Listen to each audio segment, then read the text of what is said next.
Инструкция о том, как зарегистрироваться на сайте finica.ru с помощью реферальной ссылки.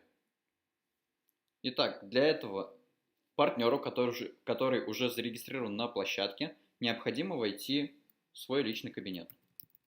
Для этого ему нужно ввести логин и пароль. Далее вы нажимаете кнопочку «Вход», но это стандартно.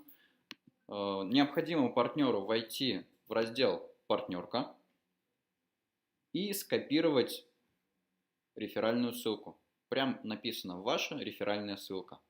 Вы ее копируете, она у вас уже сохранена.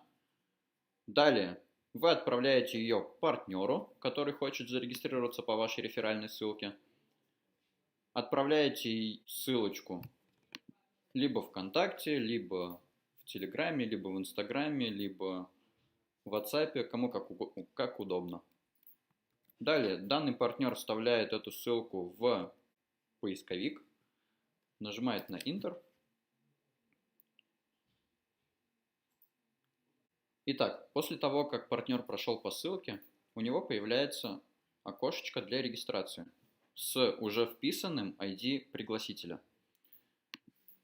Что нужно вбить в окно регистрации? Естественно, почту.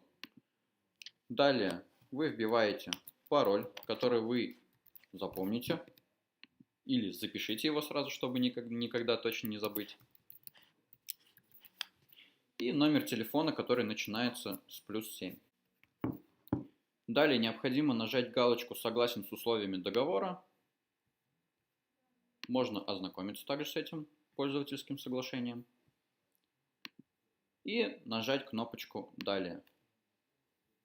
Затем необходимо будет ввести смс-код, который пришел вам на телефон, который вы указали в регистрации. Нажимаем кнопочку «Далее» и переходим в личный кабинет. Вот он, наш личный кабинет. На этом у меня все. Спасибо.